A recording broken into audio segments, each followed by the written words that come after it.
Hi, and welcome to FBC Lloyd's YouTube channel. It's our hope that God will speak to you through the message that you're about to watch. If you'd like to know more about our church, you can check us out online at www.fbclloyd.ca, or you can find us on Facebook and Instagram. If you have an Apple, Windows, or Android phone, you can download our free mobile app, and that'll help you stay connected. Now, here's the latest from FBC.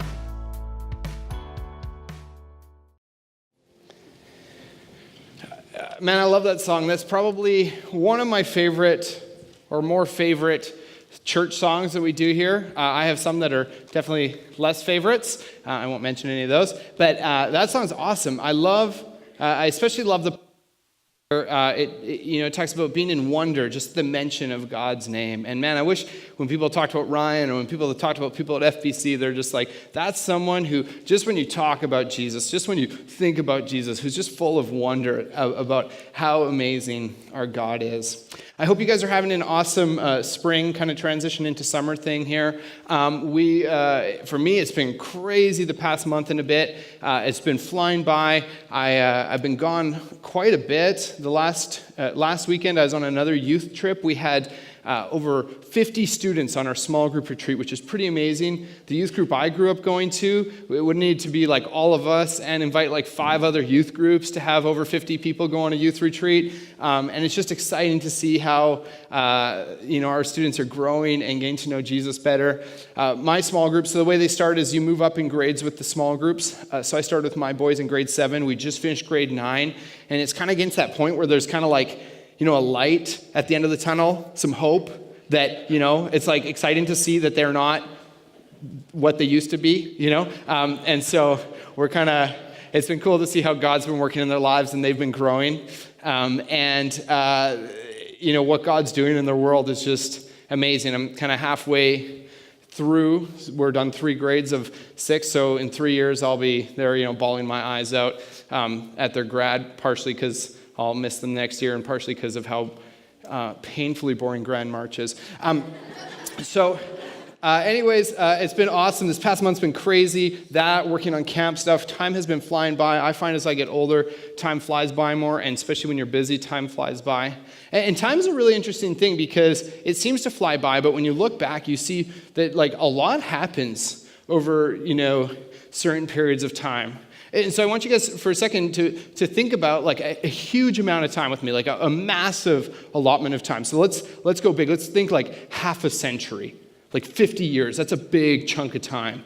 And a lot has happened. If you look back at the past 50 years of our world, a lot has happened. In the past 50 years, Neil Armstrong landed on the moon, Star Wars premiered, the Berlin Wall came down, the Walkman, the cell phone, the iPod, the iPhone, those were all invented. In vitro fertilization, whether you're pro that or not, that was invented. ATMs were invented. Digital music became a thing. Smoke detectors, thank goodness, were invented. Loonies and toonies replaced the paper that we used to use for $1 and $2. And the internet was also invented in that time. And so a lot of these things have come and gone in the past 50 years. Some of them have impacted some of us more than others. Some people in this room are probably like, what's a Walkman? But a lot of these things have come and gone. Some of them have impacted my life, some of them not as much. But one thing that in the past 50 years that's been around just a little bit longer than all those things on the list, that's probably impacted my life by far more than any of those things on this list, is this thing right here. And that is Doug Baton as a child. And the thing is that yesterday Doug turned half a century old. He is 50 years old.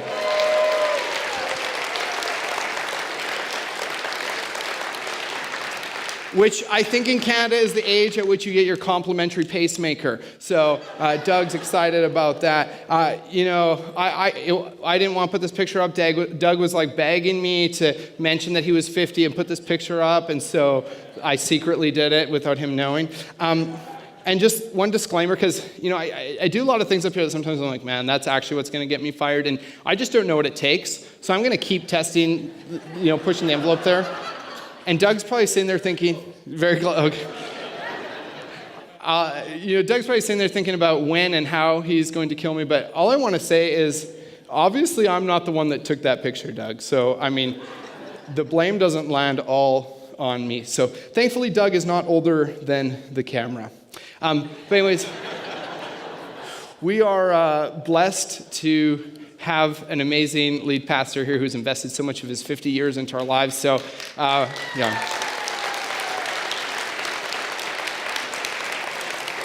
So make sure you give Doug a big birthday hug today, but be gentle because he's getting old. So, anyways, enough talking about really old things. We're going to talk about Jesus. Oh yeah, who's actually older than all of these things. But let's pray, and we'll get into our sermon this morning. God, thank you so much for this morning. Thank you so much for giving us an amazing lead pastor, and just for all the ways that you provide for us here. Thank you for all the amazing people you bring into our church family here who invest their time and their energy into this place to make it an amazing place.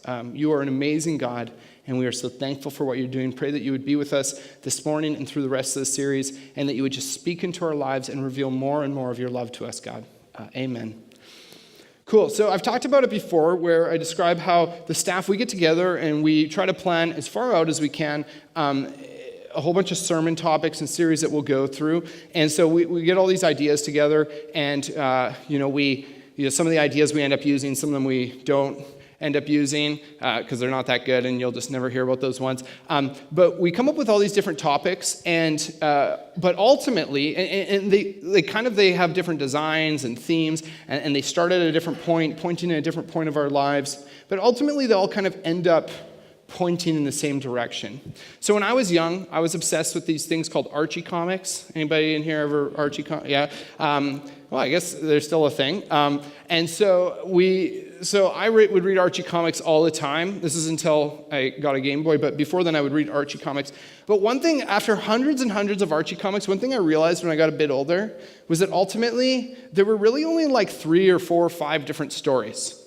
And they just kind of changed the characters, changed the wording a little bit. But, looking back on it when I was older, I was like, this is just the same story recycled over and over and over and over again. And in that context, I felt really cheated by it. But in a church context, we do these different series. And ultimately, it's kind of just painting a different theme and a different idea and looking at different areas of our lives that ultimately all end up at the same point. And that's saying, we want you to know Jesus, pursue him, follow him, and share him with other people. It's really simply all these different series that we do simply just come back to the idea of the gospel and who Jesus is and what the Bible reveals to us. So we decided to do this series called Out of Bounds, and not just because us on staff were bad at sports or anything like that, but we thought it would be kind of a cool series to do, talking about boundaries in our lives. And one thing I want to say really quickly is there probably aren't a lot of young kids in this room because they're probably at Kids Quest. This morning, we're not getting really intense or over the top or anything, but maybe a little bit of sensitive stuff. So parents, you can know that and you can do whatever you want with that. But anyways, when we think about being out of bounds, one of the main things I think about is sports. I love playing sports. My 2 favorite pastimes, hobbies, are board games and sports. So kind of on an active level, the exact opposite of each other. But one of my favorite sports is a sport called disc golf. And I'm not that great at it, but I love playing it. And on some disc golf courses, there are clearly marked out of bounds areas, and there's a penalty if you go to there. But a lot of disc golf courses don't have that. But what happens is ultimately, like, you throw a disc and you realize there might not be a sign that says I'm out of bounds, but I'm clearly not in the right place. You're like in a swamp, or you're in like this wall of trees, and you're like, how did the disc even physically get here? And you're like, there's nowhere to throw it, and you're throwing against a wall of trees, and there's some serious consequences because you're out of bounds. Another thing it makes me think of is at camp, we play a lot of wide games. And there's this one wide game, and it is by far our staff's favorite wide game. And that game is called Cabin Leader Hunt. They just love it. So what it is our staff, they get to go hide in the forest. They get to lay in the dirt. For like the next 10 or 15 minutes, mosquitoes just try to eat them alive, try to devour their entire bodies. Bugs are all over them. It's hot. They're sweating. But then the most exciting part is if a camper finds them, they get to take them back, and then when everyone's back in front of the whole camp, the staff member gets to go down on their knees, and the camper smears pie all over their face and head, clothes, everything. The staff, it's crazy. They're like, we play this every day of the week, Ryan. It is just the best game ever. And so we play it because camp is for the campers. But what happens is a few years ago, there were a couple staff, and they had this kind of genius thought. They thought, well, there are boundaries, and so the campers look within the boundaries. So if you weren't in the boundaries, the campers would never find you, which is really true. And so they secretly went and hid out of bounds during this game so they couldn't be caught, because for some reason they don't like being pied in front of the camp. And so what happens is at camp, a lot of times people have a secret at camp, and quickly people start to discover that at camp secrets don't really work. In fact, the more secret it is, kind of the more public knowledge it usually eventually becomes. You're living with like 50 other staff. It just happens. So anyways, people found out, and this was before I was directing there, and so some of the staff found out, so they went and caught them. They said, yeah, come back. So instead of getting pied in front of the camp, first they got 5-gallon pails of cold water dumped on their heads in front of the camp and kind of ridiculed for being cheaters, and then they also got pied as well. So the consequences for going out of bounds were worse than just hiding in bounds. We live in a world where there are boundaries, societally, culturally, laws, ideas of what's appropriate, what's not. But it's crazy in our world, even in my lifetime, which is like way shorter than Doug's lifetime by far. I'm gonna pay for this. I think maybe after first service he slashed my tires, so I'm stuck anyway. So but even in my lifetime, I see the boundaries in our world just pushing out and out and out like crazy. What used to not be appropriate or acceptable in our world, totally appropriate and acceptable now. Every time someone comes up to something they don't like, they're like, hey, I wish that was appropriate. They make a big fuss about it, and people are like, yeah, we need to accommodate that, and that just happens inevitably. We just kind of bend over for everything. But the interesting thing is, it's also become more acceptable to challenge the boundaries. So even though they're broadening, it's like more celebrated and praised and honored to go outside of the boundaries more now than ever before. Before I was following Jesus, I used to watch his show a lot. And now, I say the name of it, but disclaimer, please never watch the show. It's terrible. And if you do, I'd encourage you to stop. But anyways, this show I used to watch is called South Park. So it's this animated show. Maybe you've heard of it. And it is like one of the most profane, vulgar network television shows ever created. But the whole premise of the show, the animation is bad. The storylines are not very good. But the show is so popular and known around the world because it just finds every line and boundary it can, and it crosses it. And our world loves that. Our world is just like, yeah, that's awesome, and that's why that show became so big and popular. It would find every racist and sexual and vulgar and line it could cross. It would minimize every single people group it could find. I think they just sit around and say, well, what people group have we not minimized yet? Insane. And just trust me. Don't watch it. But I just don't want people coming back next week. Yeah, Ryan, I watched a bunch of South Park because you're tired. Please don't do that. But the show is just so huge because people thrive on that. They love that people are pushing boundaries. People are celebrated for being bad and going beyond that. Over the next 3 weeks of the series, it's a short series, we're going to be talking about some different topics, and there are two main aspects we want to focus on. The first one, which is the smaller of the two, is just encouraging ourselves as a church to be people who set up real boundaries in our lives, rather than just saying kind of, we'll see what happens, setting up real boundaries and saying these are the biblical and God-honoring boundaries with which we can live our lives within. But secondarily, and more importantly, rather than just staying within the boundaries, playing within the rules, we want to be a church where we are encouraged to go above and beyond the boundaries and pursue purity. Viewing purity not as escaping impurity, but viewing purity as something that we can actually pursue and grow in. The main scripture that we'll be using for this series comes from Matthew 5:8, very common passage. In your notes, I don't have a bunch of fill in the blanks. I'd encourage you to write some stuff down, but especially what's going to come up on the screen here, this is kind of our main idea, and if you could take away one thing, it would be the next kind of 2 minutes of what we do here. And then you can forget the rest if you want. Okay, so Matthew 5:8, Jesus is talking, he says, blessed are the pure in heart, for they will see God. So maybe you've heard this. Blessed are the pure in heart, for they will see God. I think there are 4 main things that we can take out of this. I'd encourage you to write these down. These are very simple points, but I think very profound points, where if you actually process these and apply them to your life, they will make a difference. So first of all, number 1, what you can take from this verse is that it is good to see God. Now, let me just point out the kind of obvious. That's speaking metaphorically, not physically. If you see God physically, it'd probably be really scary. You might die. I don't know what happens when you physically see God. Seems like it would be pretty overwhelming. This is talking about having a relationship with God, seeing him at work within your life, and pursuing him and knowing who he is. The second thing we can take away from this verse is that purity helps us see God. So really obvious points we can take out of this. This isn't really profound exegesis of this passage. Purity helps us see God. Purity brings clarity into our relationship with God.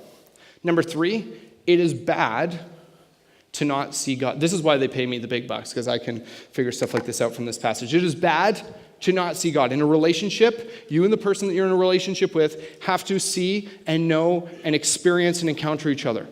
If you don't see them, if you're not experiencing them in your life, you don't have a relationship. If you don't see God, you don't have a relationship with him. Number 4, impurity blinds us from God. Okay? So it is good to see God, so it's bad to not see him.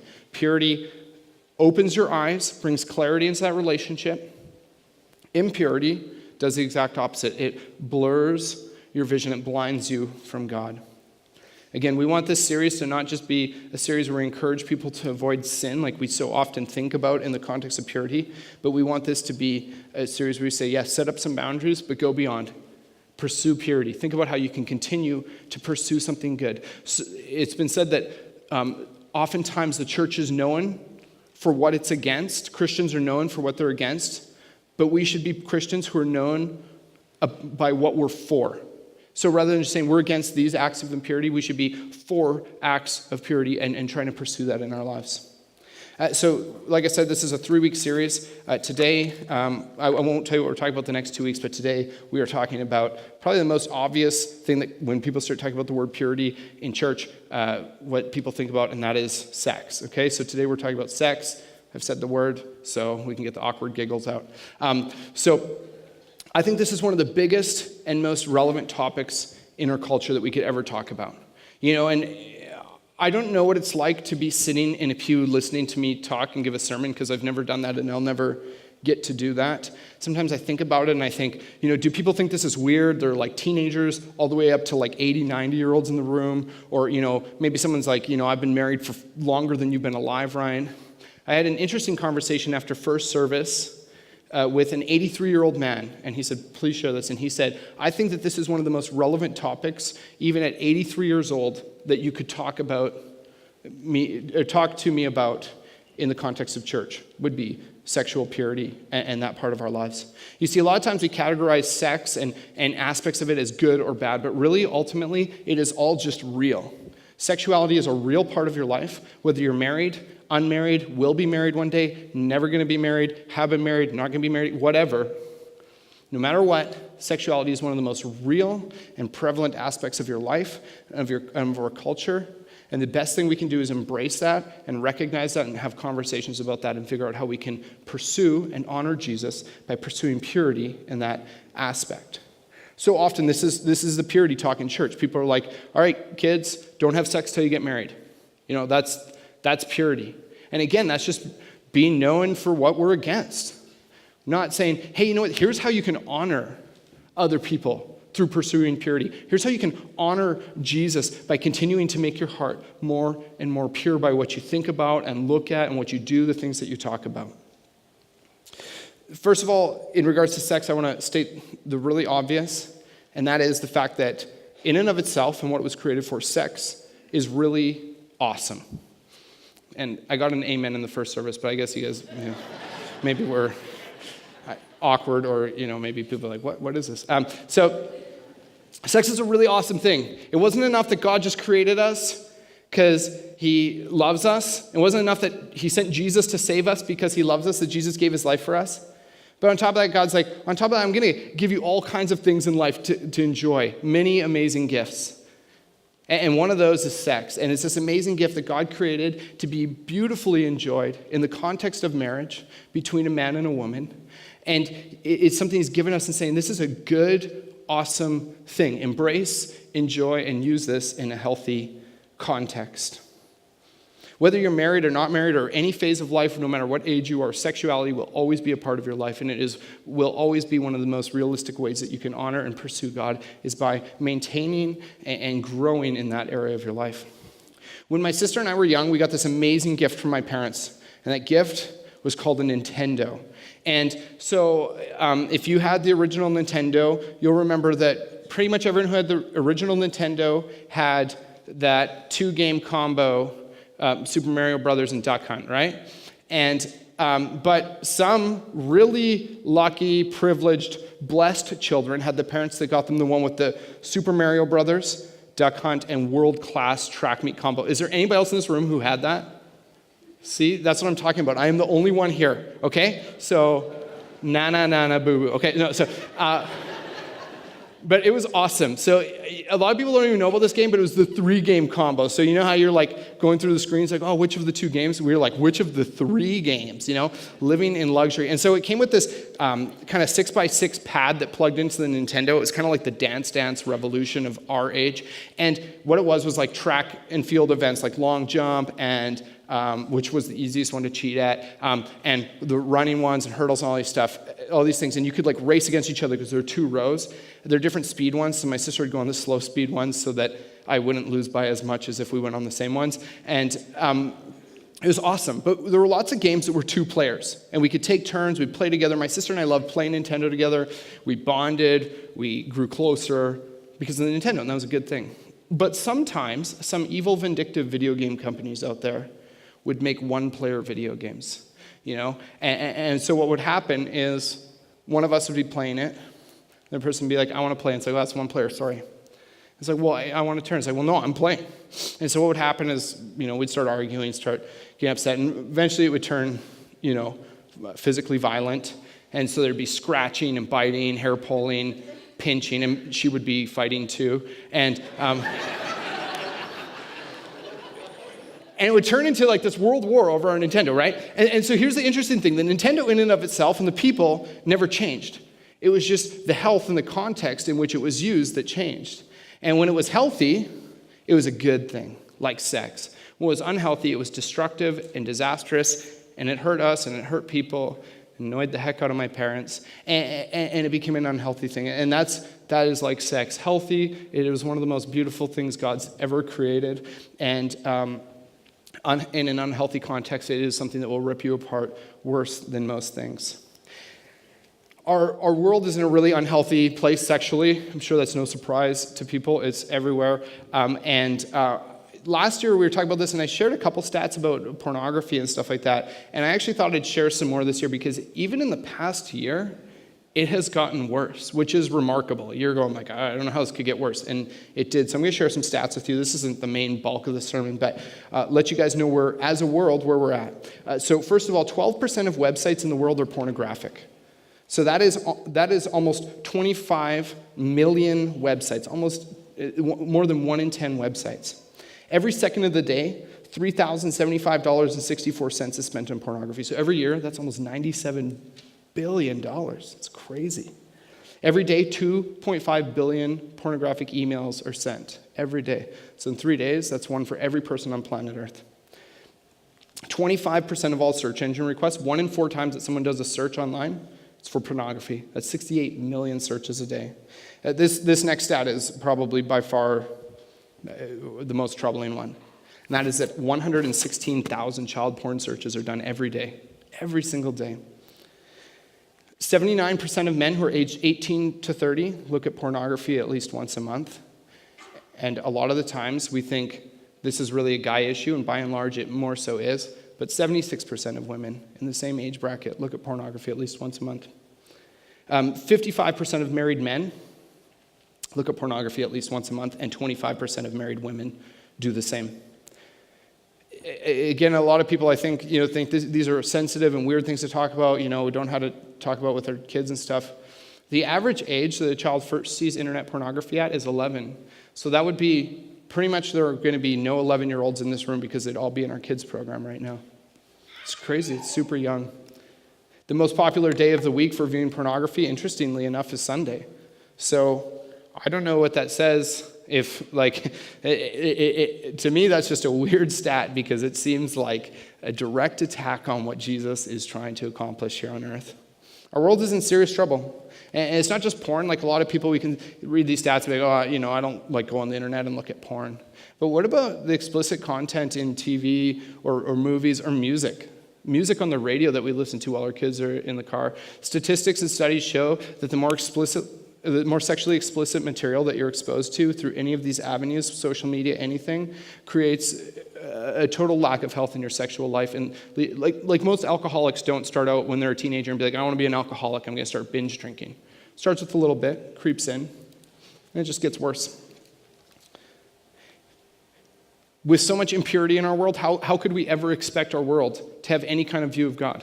A lot of times as Christians, we would love for the laws in our country to reflect Christian values, but how could we even expect that? I mean, what kind of view could our world have of God if it's the pure in heart who see God? The Bible has a lot to say about how serious of an area sexual impurity and sexual sin is.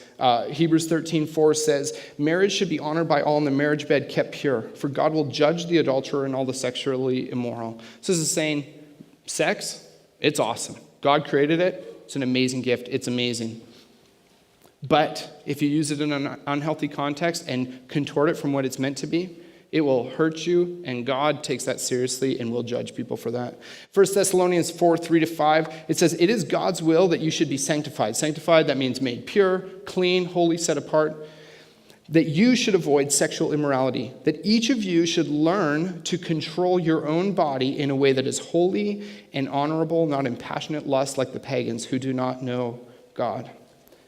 And last but not least, 1 Corinthians 6:18-20. So Paul is writing a letter to the church in Corinth who would find themselves in a fairly similar context to ours. They live in a culture where there are a lot of sexual issues going on. Their culture is messed up with as far as sexual health goes.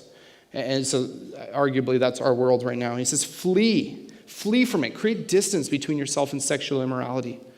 Don't play with fire. Flee from it. All other sins a person commits are outside of the body, but whoever sins sexually sins against their own body. Do you not know that your bodies are temples of the Holy Spirit who is in you, whom you have received from God? You are not your own. You were bought at a price, which we're going to talk about later when we're doing communion. Therefore, honor God with your bodies. So not just, hey, try not to commit the worst sexual sins, but honor God. Take forward strides in this area. This passage puts sexual sin almost in its own category. It says, yeah, there's a lot of sin out there, but sexual sin, this not only offends God, this not only hurts other people, but this will mess you up psychologically, emotionally, and physically. Remember, it's not just about avoiding sin, but about pursuing purity. For example, in our society, we have laws, right? And what do these laws really say? These laws really say, this is how low you can go before we'll lock you up. You know? They're not saying, if you just avoid these laws, you're the absolute model citizen. It's like, this is the lowest level you can get to, just breaking these laws. And if you avoid those, then we will let you live in society. Model citizens aren't people who just toe that line and just escape breaking the law. It's not like, hey, there's this model citizen, they're such a great voice in our community, and people are like, what's so great about them? Well, they don't murder. It's amazing. What an amazing role model for us. I mean, that is a good thing. Just throwing that out there. But it's like people who go above and beyond. Martin Luther King Jr. was awarded a Nobel Peace Prize, and not just because he just didn't steal or didn't break certain laws, but because he saw what maintaining the law was, and that was fine, but he said we need to go above and beyond that. We need to make a difference in the world around us. And it's the same with purity. It's not just saying, what can I get away with before I'm in serious trouble here, but how can I actually make a difference in my life and in other people's lives and honor God with my purity? We're not looking to just get 50% on the exam of life here. We're not looking to just scrape by and pass. For a Savior who gave his life for us, we should be looking to be excellent and growing in all ways that we can. If you're doing the Get a Grip on the Bible reading plan, you'll have recently read in 2 Samuel 11 a story about David and Bathsheba. Probably a familiar story to a lot of you, but what's going on is King David, he's walking around on his roof at night, arguably, maybe when he should be at war, and he's walking around, sees a beautiful lady taking a bath. He says, I want that. So his servants go and get her, which they don't explain that part of the story, but it seems like a really awkward exchange. Hey, like knock, knock, hey, could you go to the bath? King wants you. But it seems like a really weird part of the story. So she comes, but he's the king. He gets whatever he wants. She comes over to his house. He has sex with her. She gets pregnant. So he's like, I'm in trouble. My sexual sin has made some serious issues here. This is a problem. So he kills her husband.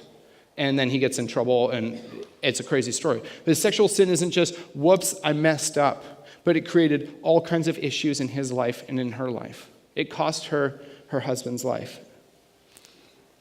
And a lot of us, we read that story, and we read a lot of stories in the Bible, and we say, well, I would never do that, I would never walk around on my rooftop and see a lady taking a bath and send one of my servants to... Obviously, we wouldn't do that. None of us have servants. None of us are kings.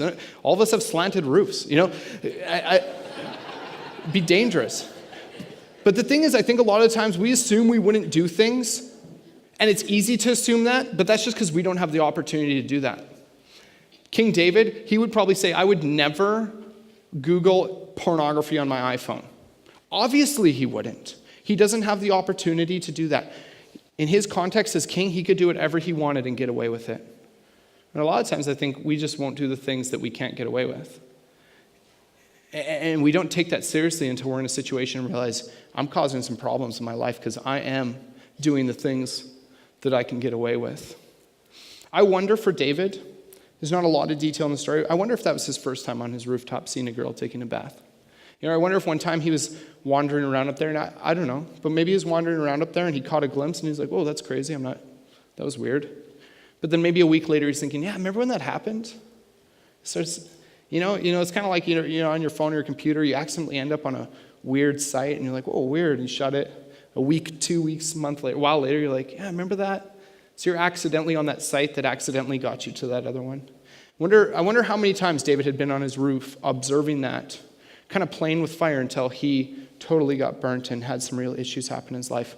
He didn't have real boundaries in his life in that regard. He didn't have accountability. He wasn't talking to people in his small group saying, hey, I saw this thing. I'm concerned I'm going to get tempted and fall into some serious sin here. So please hold me accountable on this. Like build a wall on my roof or whatever. I think there are two characters we can learn from this story, and there are only two characters, so it should be obvious which ones. David, his promise, he didn't set up real boundaries, he didn't have accountability, and he didn't play within those boundaries. We need to be people who set up real boundaries in our life and say, I'm going to stay within the context of those and pursue purity. I also think about Bathsheba, and again, there isn't much about her, but the things I start to wonder is this. I wonder if she ever noticed that she was being noticed by King David for how beautiful she was when she was bathing up there. I wonder if that inspired her to do that more. I wonder if she started to crave that kind of attention. One of the problems we have in our world nowadays is that we take the perversion of lust and we take that as a compliment or an honoring thing. We have people, women, men too, that bathe on rooftops. We're excited to be noticed in ways that aren't necessarily healthy. About a month ago, this phenomenon happened that happens pretty much every year at the exact same time, and that's girls ranting about the school dress code on social media. It's kind of a perennial thing. And if they complain enough, then they get to make it on like national news nowadays and stuff. It's pretty crazy. But anyways, you never hear a news story about a girl that's like, you know what? I had some guys in my school say, I'm struggling with lust. I'm struggling by looking at you in a way that isn't healthy for you or me. And she's like, you know what? I appreciate that. And rather saying that's your problem, saying, let me help a brother out and go out and figure out how I can honor you better in that and dress better in that. Not that it's not the guy's fault that they're struggling with this, but in our lives, whether it's physically or emotionally, the way we talk to people, the media that we present other people with, the ways that we interact with people, how much attention you pay to coworkers who are not your spouse, or things like that, how in our lives do we bathe on rooftops and put the bait out there that eventually will burn people who start playing with fire? Our concern should be not with the recognition that we get and how people look at us, but with how people can navigate this and be pure. And now, I'm talking a lot about kind of physical stuff in regards to sexuality, and I want to say one thing. I think a lot of it goes beyond the physical realm of this. One of the biggest problems with pornography is it creates totally unrealistic and unsustainable expectations that lead to disappointment. Someone's looking at pornography, they get married, and they realize that it created a reality that is not realistic at all. And it leads to disappointment, leads to confusion, broken relationships. And typically and statistically, men struggle more with looking at pornography or viewing pornography. One thing I'll say, though, is that, and what I'm going to say now, maybe this steps on some toes, and if it does, I want to say my heart up here is to never offend anyone, but I want to be real about the things that we struggle with and the things that I think are real in our world. And so what I'm about to say, please just listen to it with an open mind if it speaks into the realm of your world. And if you just process it, if you don't agree, you can let it go, we can talk, but hopefully we can still stay friends. But maybe it speaks into where you're at, and maybe it would challenge and convict something. But if physical pornography is a problem because it creates unrealistic expectations, then I have to wonder how, in the same vein, we are so okay with all the romance novels, both Christian and non-Christian alike, out there that create completely unrealistic emotional expectations. I mean, I've looked at some of the stuff in romance novels. I can't provide that for my wife. I'm just not that awesome, you know? And so we call it pornography if it's physical, but if it's emotional, we don't call it emotional, or we don't call it pornography. But I think a lot of times that's just emotional pornography. I mean, unrealistic expectations of what relationships are. And don't get me wrong, I love Disney movies, but they start with Disney movies and they go up through every movie that our world presents us with that have a romantic story in it. I'm not saying never watch a movie again, but we need to be aware of what we're taking in and how that's impacting our view of reality. The stats I shared earlier, where more men who are married look at pornography than women who are married. The interesting thing is, for unmarried people, for men it goes up. That makes sense. More unmarried men look at pornography than married men. For women, it's more married women that look at pornography than unmarried women.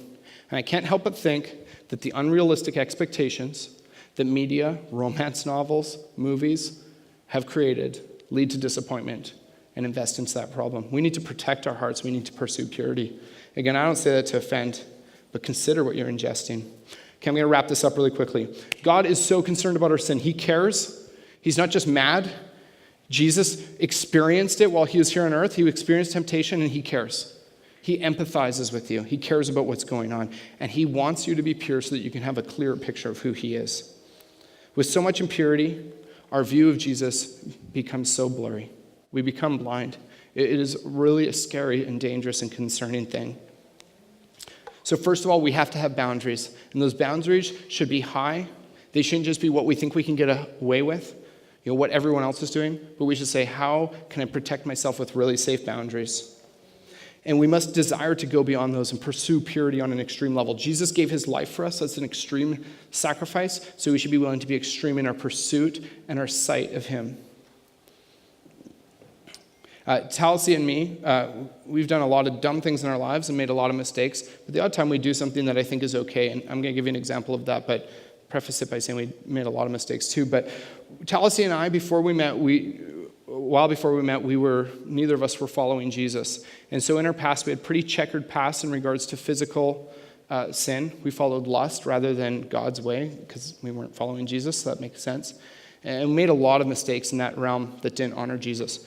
We entered into our relationship. We sat down and had a talk about physical boundaries, which you have to do, preferably with your youth pastor there if you're young. And that sounds awkward, but do it. But anyways, we sat down, we had a talk, and we said, it wasn't just what can we get away with, but how can we best honor God, especially in light of what our past had been and the sins that we knew that we were capable of. Because I believe that all of us are capable of a lot more sin than we often think we are. And so we decided our wedding day is going to be when we first kiss and when we first hold hands, and we're going to save till then. And I'm not prescribing that. I'm not saying, hey, if you're not married, you have to wait till your wedding day to kiss. But we did that because we're like, you know what? We want to be extreme in our pursuit of purity. We want to honor God as much as we can. And so figuring out and sitting down and praying and say, God, how can I best do that? I don't care if you're married, unmarried, whatever context you're in, figuring out how you can continue to be pure and honor God, your spouse, your future spouse, or just other people around you is one of the most important decisions you can make. I also want to say, if you're struggling with any of this, I know it's not easy stuff to talk about, but it is one of the most important things that you talk about. If you don't have accountability in your life for this, you will walk down a path that is so destructive and dangerous. Please find someone to talk to. You can come talk to us. It'll be safe, confidential, no judgment. We want to walk through that with you. Or even better, if you're in a small group, start talking to people there. It is one of the most important things you could ever do. And thirdly, this is the symbol I hit all the time, and people probably already guess what I'm about to say, but read your Bibles if you're struggling with this, or even if you're not. It says, how can a young person stay on the path of purity? By living according to your word. Psalm 119:9. One of the best ways you can pursue purity is by filling yourself with the pure, unadulterated word of God. It is so beautiful. Nothing will cleanse you and purify you more than hearing God's voice. So I have a couple questions I want you guys to ask yourselves this week. A couple fill in the blanks, so you can write these out. And this is your homework. I hope you guys really spend some time thinking about this week. Number one, and again, I don't care if you're married or not. A lot of people, I think they're like, I've been married for 50 years. I don't have to think about this. That is not a get out of jail free card. This is an area of our lives we have to be very diligent in. Number one, where are my boundaries too broad?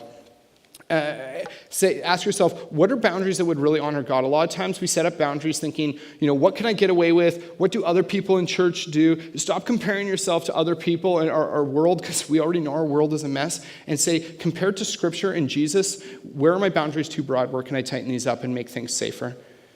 And then number two, how can I better pursue sexual purity? How can I better make myself pure in this context so that I can have a clear view of who God is and know him better? Jesus gave his life to cleanse us from our sins. He did this to set us free and to make us pure, not with the hopes that we would turn around and run back to those things that make us impure. He did that to set us free so that we could pursue purity and get to know him better and better. I'm sorry, I see that some of you are still walking, same thing, writing. But Psalm 51:2, it says, wash away all my iniquity and cleanse me from my sin. Jesus did this. I'm going to get the communion servers to come forward. We're going to take communion now. And this is when we celebrate and commemorate what Jesus did by giving his life to purify us from our sins, to offer forgiveness, so that we can, from there, pursue purity in our lives. The Bible describes communion as a celebration for Christians to take part in. So if you are here and you haven't decided to follow Jesus, if you haven't accepted him into your life, then I'd encourage you to just let the plate go by without taking the elements. No one's going to be looking at you or judging you. But one thing I will say is that we would love to introduce you to Jesus, because it's the best decision you will ever make in your life. Once you have the elements, we're going to be singing a song, but I'd ask you to just hold on to those. We'll take them together at the end. But a lot of times I think we just kind of sit there and wait for communion to happen. But I'd encourage you, as you're holding them, sit there, and as you're waiting for them to come, sit there and thank God for how he's purified you, how he's cleansed you. Ask him for forgiveness for the areas of purity that you struggle with, and ask him to speak into your world about how you can better pursue purity in your life. So I'll pray and we'll pass the elements out and you can hang on to them. God, thank you so much for the sacrifice that you made for us. Thank you for your undying love and affection for us. Thank you that you don't give up on us despite all our sin. Thank you for the sacrifice that you made to offer forgiveness. I pray that as you continue to purify us, that we would be a church that represents purity to the world around us, that recognizes us for our desire to see you and to know you and to live lives that are pure. In Jesus' name, amen. It's amazing the sacrifice that Jesus made for people who struggle with this whole purity thing so much. They loved us so much to come and do that. Let's take and eat together.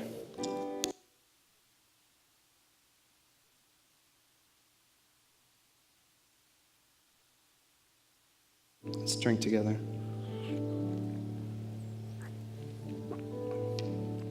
Thank you guys so much for being here. I hope that this morning has encouraged you to pursue purity. As we talk about it over the next 2 weeks, it'll be some different aspects of purity. I think that this is a really timely series, because recently I heard that here at FBC, there are people, members of our church, who have been defiling themselves in their ears with country music at Garth Brooks concerts. Just kidding. I don't hate. It's just not my thing. I'm probably just jealous because my band could never sell out 6 arenas in the same city night after night. So anyways, you guys, purity is such a beautiful thing to pursue. What better way could we honor God with our lives? Have an amazing week, and we will see you guys next week.